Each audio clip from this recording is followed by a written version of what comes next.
So what we're going to do, we're going to mount the camera onto this first of all, so you can see how it's done. So here we have this camera kit. This is the Omax A35180U3. So that's the code there. These are quite affordable cameras, and they're very good, and they have a reasonable megapixels.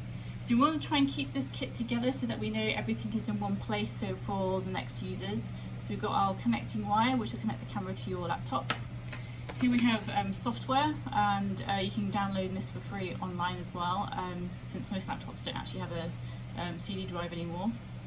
And then in here we've got our actual camera, we've got the eyepiece. We're going to attach these two together and then put it into the eyepiece of the microscope here.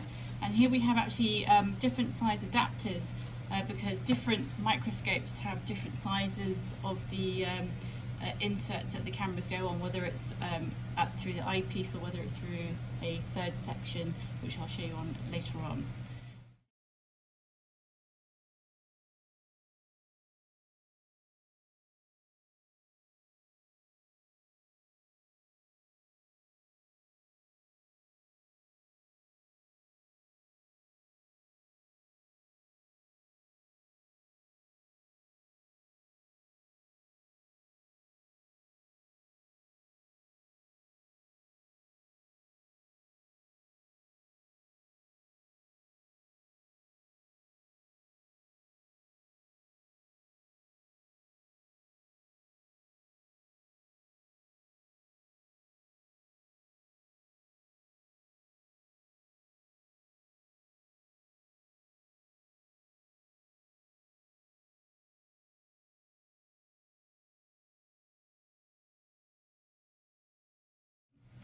So when we put this together, always make sure that you carry this out carefully, slowly, take your time, because we don't want to drop this and break it, because these kits are several $100s each.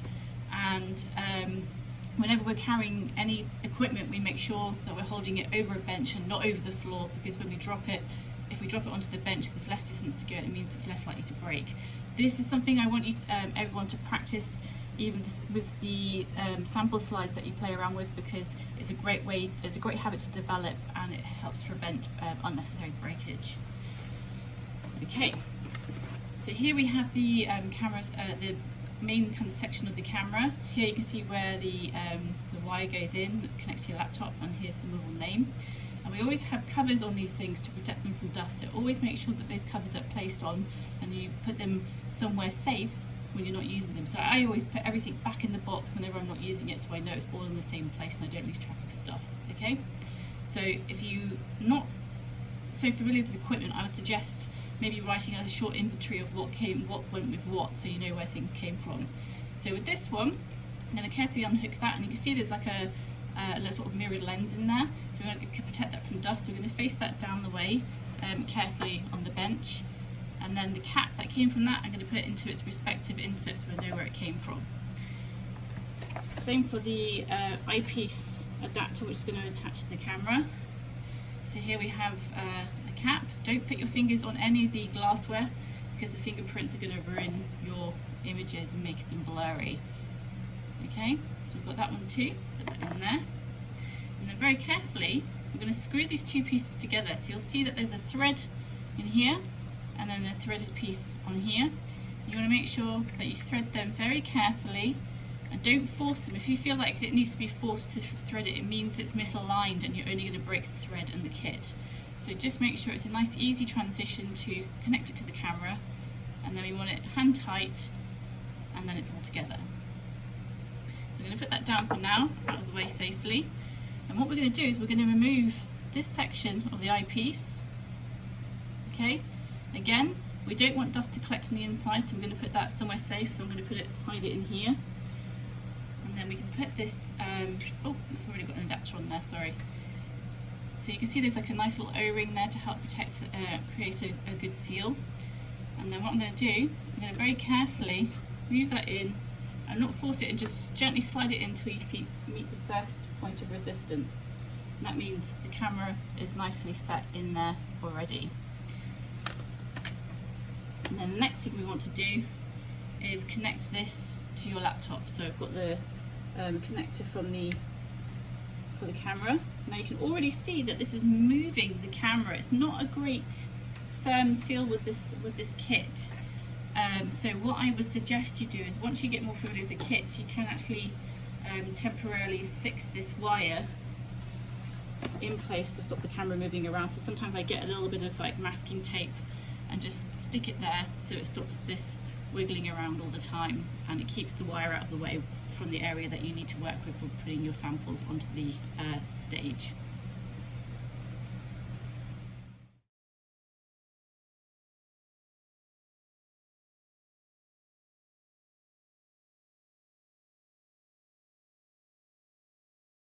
So when you do digital photography with microscopes, you're likely to come across a different array of different types of digital cameras. And quite often, if you haven't done this before, you'll have to try and locate the appropriate software to support them so that you can operate the function of the camera to take photographs from your laptop or desktop computer. So a simple approach to do this is just simply Googling it. Google the camera model, which will be printed or available on some sort of sticker on the actual camera itself, and we saw that earlier in the video, in this video earlier. And you just search for it on Google to try and find the appropriate software, and in general with these more affordable cameras, the software tends to be supported and freely available. So with the OMAX cameras, they are supported through this TubeTech website. So doing like a previous search myself, this is where I got to, and they have a list of the different types of cameras, and for the camera that we're going to be using, we have these different uploads available.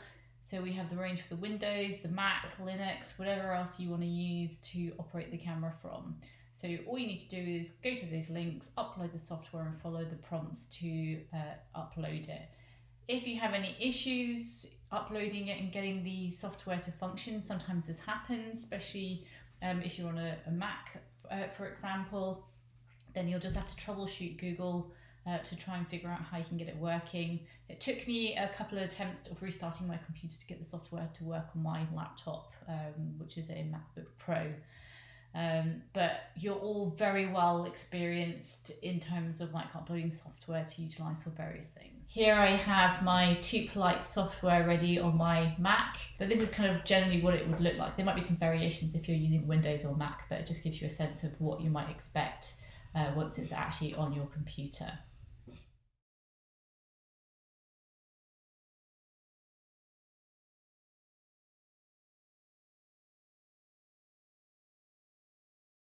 Here we have a bit of a starter kit which will help us with the image analysis training, but also our regular bits of kit that we tend to use in my research lab.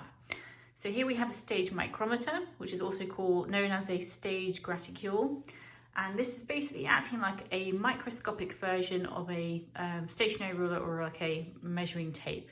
So basically we can take images of this under the magnification we're working under on the microscope, and then later on in the image analysis software, we can use this to scale our images. So we've got a sense of like what size we're operating with. Okay, so that's that. And then they're usually in these like safety covers. Try and keep the paper that they're found in because this helps protect them a little bit. And you'll see, let's see if we can put this against the white background. You'll see that this has like a tiny circle, and you might see in the middle of the circle a little speck, and that's actually the microscopic ruler, and I think that should be about 1 millimeter in size across the entirety of that scale. So we'll see that under the image analysis tool later, so you can see that under the magnification. But it usually tells you how big a division is, and there'll be details on the cover slip as well about how big it is. So it tells us that it's 1 millimeter in length across its entirety of the scale that we'll see, and each of the divisions that we see are 0.01 millimeters in size. So always make sure you refer to that information, because that's going to be very important. Sometimes you get these graticules that don't really give you the scale on them. So really you want to work with one that has a sense of scale in terms of like the size that it is, so that you know what you're operating with. We're also going to be using, and make sure you store these carefully because they are glass and they can be quite expensive, so you want to make sure that they're stored appropriately and safely on the lab bench. Here we're going to use a counting cell Sedgwick rafter cell as our kind of image analysis training tool. So this is actually a cell counter that we use to measure how many particles there are in 1 milliliter of liquid. So this is a great thing for counting egg fecundity, which I regularly do with sea urchins and sea stars. We can also use it to count like Artemia, which we're going to feed to animals.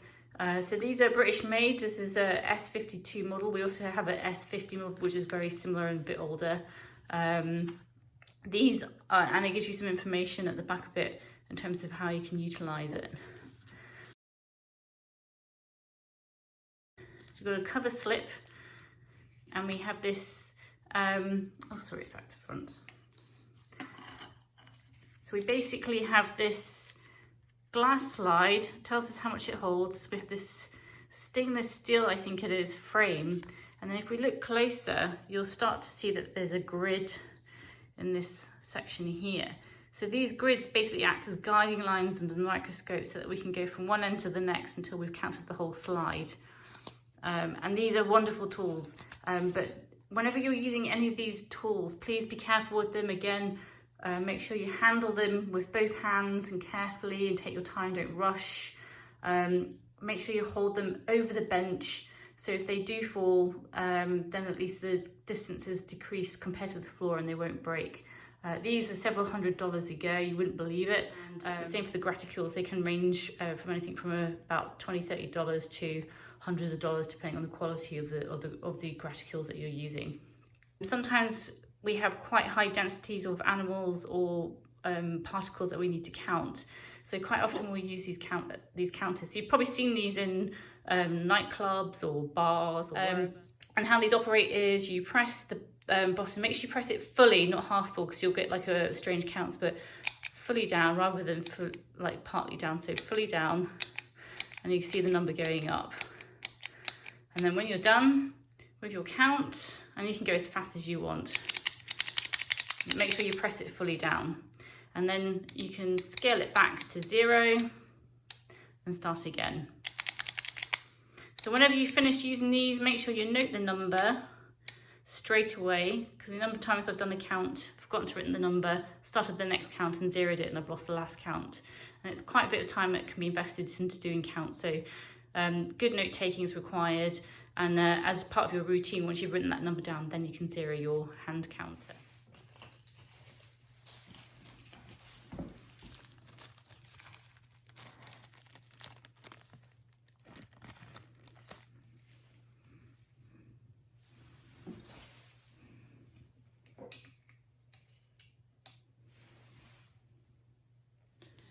So we've got our graticule sample on a microscope, and now what we want to try and do is make sure we get that that microscopic scale bar into the center of our focus. You want to make sure you get that that circle that we saw in the slide earlier into the center of our viewpoint, so we can see that ruler, and then you adjust the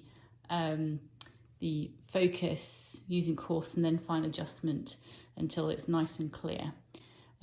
Just be aware that the image, when it appears live on your software, your imaging software, doesn't necessarily equate to the focus that you have through the eyepieces. So the goal is that you want to make sure you get the clearest digital image as possible, so work with that. Looking through the eyepieces of the microscope is just allowing you to sort of guide yourself to where you want to focus your image capture.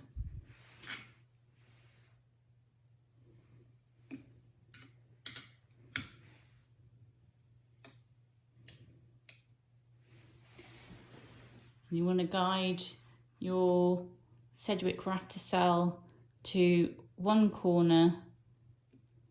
You might need to change the magnification so that you can see a few rows in a go.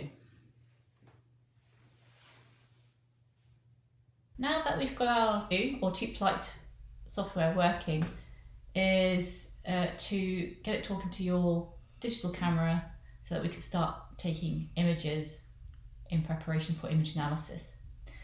So here I'm going to click on the link here. So this is showing that it's recognized the camera, which is good. If you don't see that, then you may need to unplug the camera from your laptop and plug it back in again.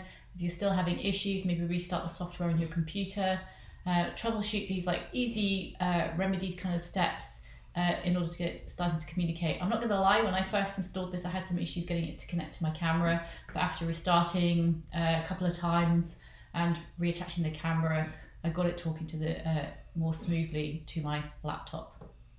So first of all, you can see that there's a black square in the middle of my screen, so we can't actually see anything despite the camera being attached and recognized by the software here.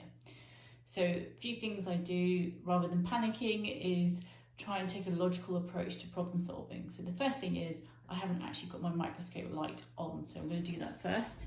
So on this particular model, the switch is at the back. So that's now on. And then we look at the screen and there's still not been any change in the field. So it may be that because this is a trinocular microscope, I'll just show that briefly up here. So you can see this is a trinocular microscope. So what we need to do is we need to pull this lever out, direct light to the digital camera.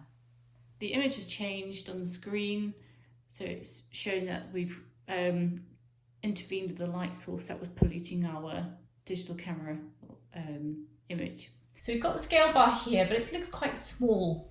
But we do want to work under this kind of like this magnification. At the moment we're working on this particular microscope setup that I have. We're working on a 4x magnification objective. So we want to stay on that objective for now. Now, what can we do to maybe help us improve the kind of quality of the image that we're going to collate? Well, what we can do is try and open this up a little bit or magnify this, what we're seeing, this live view that we're seeing. And this is live. I'm just going to move the stage on the camera, on the microscope, so you can see that I am moving it. And you can see it is a little bit slow, but it's certainly live. So something I discovered recently just through clicking the buttons and seeing what happened. If I magnify this by 20%, the graticule scale is now very, very clear. And the graticule that we're using here, this has got a 1mm entirety length here. So at least we know what this overall length is here. And then if you remember from the packaging, each of the increments is 0.01mm through here. So what we're going to do, we're going to take an image, and we need to take an image of this under the same magnification that we work under so that we can calibrate accordingly. If you decide to change the objective and work under a higher or lower magnification, then you'll need to take an image of this graticule again so that you've got something to scale against, because this scale will no longer be relevant under a different objective. So what I tend to do is I tend to actually take a few images of the graticule, because this is a really, really important component of getting your image analysis in a strong position. We want to make sure that we get the clearest picture possible, and it's not always easy to make sure that we do get a clear picture. I mean, we could potentially go up a little bit higher so we can get a better idea of how clear that looks. And you can see I'm just using the fine adjustment, and again, this is just something you can play with in your own time. This is me adjusting the fine adjustment on the microscope until I can get something that's a bit clearer. And you just want to take your time. I can see it's getting clearer and clearer and clearer now until I've overcompensated and it starts going blurry again. There we go. Now what I tend to do is I will take a few images on where I think it's best focused, and then I've got the choice of picking the best, clearest picture of the graticule for the image analysis kind of size calibration later on.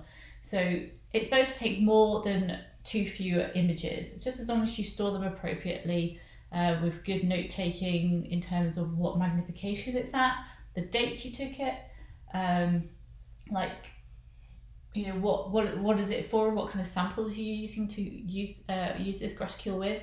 And whenever I'm working with a microscope for, say, a few days or a few weeks, I will do at least 3 images of the graticule. Even if I'm working under the same magnification, I will make it a habit of doing at least 2 or 3 image captures that day of the graticule. So if there's been any deviations at all with my microscope or the camera, it allows us to backtrack a little bit without having to repeat all the work. So it's just overcompensating for any sort of worst case scenarios that you might have, or in case you lose some images for any reason.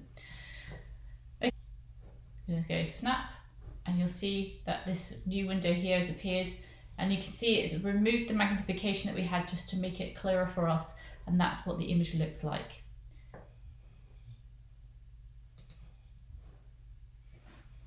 And now we can save it appropriately somewhere. So I'm going to call this 1mm graticule, and if you want you can put the 0.01mm per division so that we actually know what the size it is. And then I'm going to say it's under magnification 4. I might make a note of what model the microscope is if you're working in a lab that has several microscopes, so it's good traceability of the work that you've been doing. But you can also do this in your kind of like spreadsheets that you're recording this information on. And then today it's June 3rd, 2020, and I'm just going to put the time 12:27 p.m. And we're going to store that somewhere appropriately, so we can just put, you can create a file somewhere in terms of where you want to store it. So I can put it in preview, or you can put it in a pre-dedicated kind of like desktop folder that you have, and you can choose the different formats here. So I do suggest that you look up what these different formats are. You're probably aware of some of these, maybe some of them you're not. JPEG is a good one. TIFF and PNG are also very good, but the TIFF and the PNG files tend to be much more detailed and therefore require much more memory.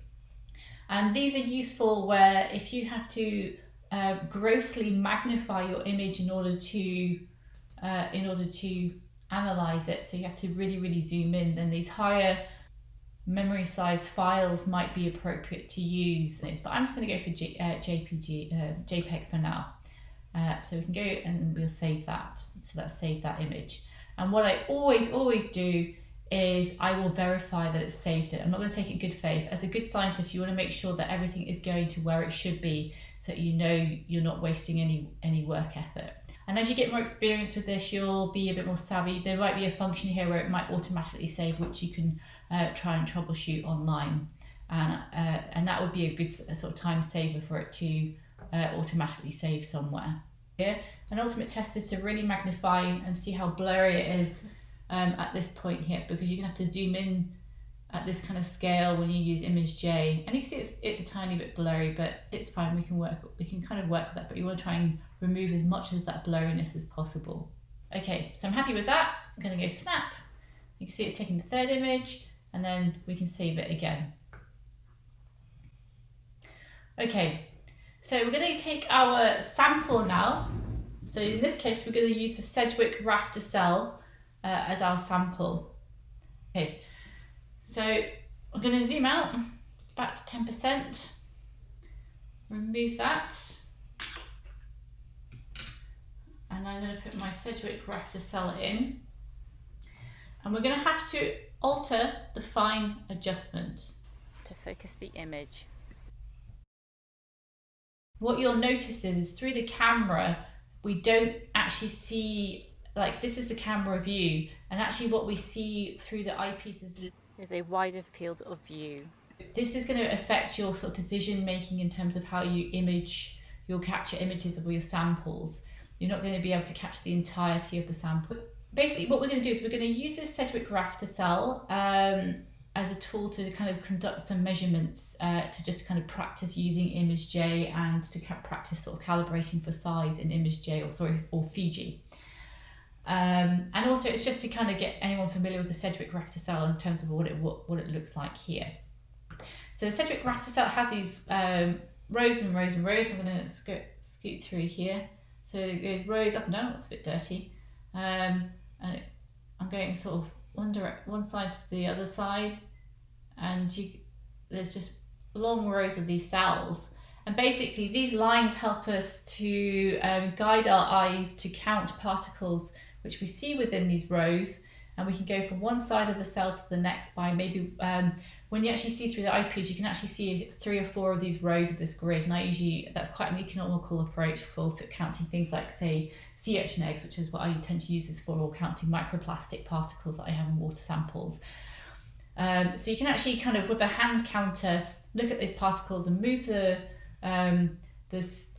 slide from one side to the next, count how many you get in those rows, and then move up to the next 4 rows that you can actually see through the eyepiece, and repeat until you've done a count of the entire Sedgwick rafter cell. So it's something you can practice, and I would actually encourage you practicing this once you finish this digital microscope exercise, by when you remove the camera, is actually just to use the hand counter and see how many squares there are in the Sedgwick rafter cells, an exercise of getting used to how it functions and how it looks, and how long it takes to do a count. And with more practice you'll get faster for sure, but don't just stick with 1 count, do 3 counts, because we want to make sure we've got good repeatable numbers, and it helps us kind of practice that as well and get familiar with the tools that we have.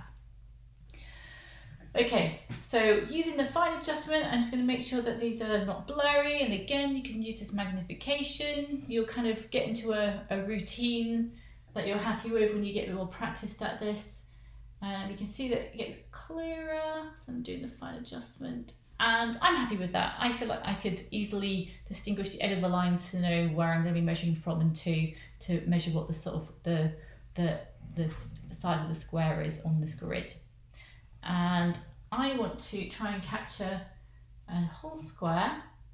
So there we go, I've got a bit of dirt on there, definitely need to clean this slide. And then snap, take the camera, take an image, and then we'll save it somewhere appropriately.